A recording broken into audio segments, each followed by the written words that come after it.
महादेव बैठे हैं बिल्कुल अपने ध्यान में। तुरंत गोपी आई और गोपी आकर के बोली, अरे बाबा चलो यशोदा मैया बुला रही हैं। महादेव बोले, यशोदा मैया तो कह दो समय ना हमारे पास, इतनी देर तक हम द्वार पे खड़े रहे तब तो मिलवाया नहीं, अब बुला रही है भीतर, जरूर कोई आफत आई होगी।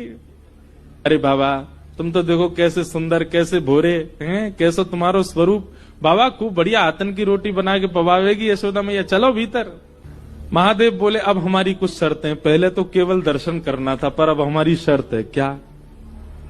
यशोदा का जो लाला है वो हमारी गोद में देना पड़ेगा।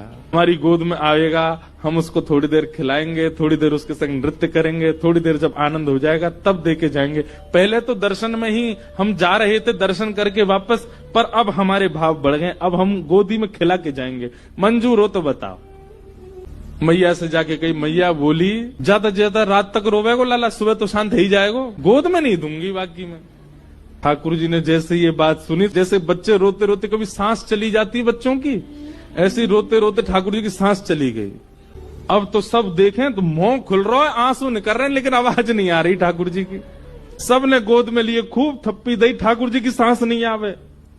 गोपी बोली, मैया, बाबा टोटका कर रहा भारते, बा गोद में दे दियो मैया, लेकिन वह बुला ले भीतर, लाला से बड़ो कुछ नहीं है। तुरंत कहीं बोले, बाबा जो कहोगे सो करेंगे। बोले, अब हम गोद से भी ऊपर हमारी भाव बढ़ गए।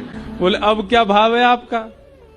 बोले, मैया से कहो अपने द्वार पे ही हमारा स्थान बनवावे, और जब जब यहाँ को लाला निकलेगा तब तब देखेंगे अब हम, अब इतने में काम नहीं चलेगा। यशोदा मैया सब में राजी है कि महादेव भीतर गए हैं नंद भवन में। 5 बार तो पहले परिक्रमा करी महादेव ने, 5 बार परिक्रमा करके अपनी दोनों भुजाएं आगे करी हैं।